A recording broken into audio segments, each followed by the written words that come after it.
Salut jeune pousse! J'ai mis ma chemise en thème avec le sapin pour te parler de cet incontournable de la déco de Noël. Avec un peu de soin, tu peux conserver sa belle allure jusqu'à l'année prochaine.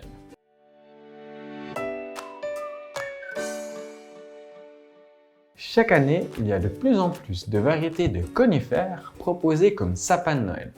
Si tu veux un sapin qui parfumera ton intérieur avec une bonne odeur de résine, choisis une variété dite Epicéa classique, le Picea abies.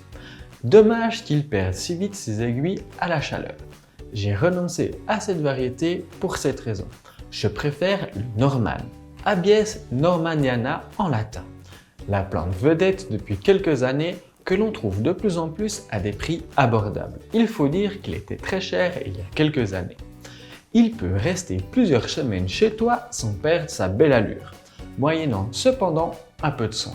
Si tu envisages de planter ton sapin au jardin, opte pour des variétés plus originales esthétiquement parlant une fois planté. Le nobilis ou sapin noble, Abies procera a des aiguilles d'un beau vert sombre en manchons très denses autour de ses branches.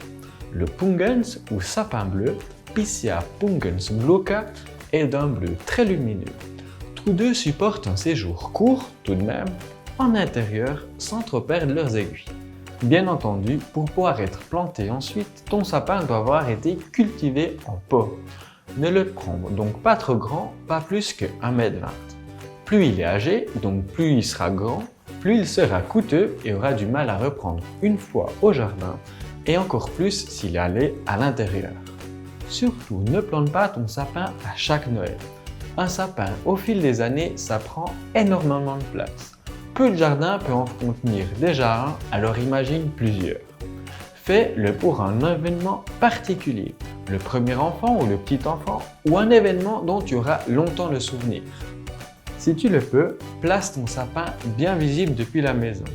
Décoré, il pourra continuer de te servir d'arbre de Noël les années suivantes. C'est aussi mieux de le planter pour l'environnement. Première chose, assure-toi de sa stabilité. Pour les grands sapins, au-delà d'1,50 m que tu ne replanteras pas dehors, il faut investir dans un pied spécifique, c'est nécessaire. Il te servira tous les ans et doit être réglable pour bien maintenir ton sapin. Les modèles avec réserve d'eau créent autour de ton sapin une ambiance humide favorable. La simple demi-bûche, généralement vendue avec ton sapin, garantit sa stabilité s'il fait environ 1,20 m, grand maximum 1,50 m. De l'eau pour ses aiguilles. Place ton sapin loin de toute source de chaleur. Les cheminées et les radiateurs sont à proscrire et devant une fenêtre s'il est destiné à être replanté au jardin. Vaporise quotidiennement le feuillage de ton sapin pour éviter que les aiguilles se ternissent en séchant. Pour un sapin à transplanter, procure-toi un contenant étanche d'un diamètre d'au moins 2 doigts supérieur au conteneur de ton sapin.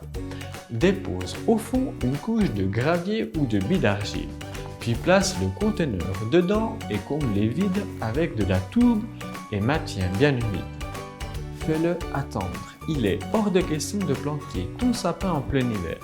Après la fin des festivités, habitue ton sapin au froid en le laissant au garage s'il possède une fenêtre ou dans tout autre local non chauffé et éclairé. Pense à l'arroser régulièrement. Il peut y rester jusqu'à sa prochaine plantation. Quand les températures sont régulièrement supérieures à 5 à 6 degrés, tu peux entreposer ton sapin dehors dans un endroit à l'abri des courants d'air. Plante-le vers la fin février quand les températures ne descendent plus trop sous les 8 à 10 degrés.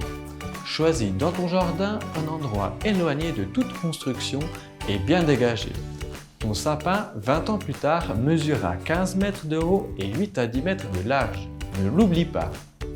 Voilà, tu sais tout sur les sapins de Noël. Si tu as aimé ma vidéo, mets un pouce vert. On se retrouve la semaine prochaine pour la dernière vidéo de l'année. Pour être tenu informé de ma prochaine vidéo, abonne-toi à ma chaîne et active la petite cloche. Il ne me reste qu'à te souhaiter de joyeuses fêtes de fin d'année. Ciao jeune pouce!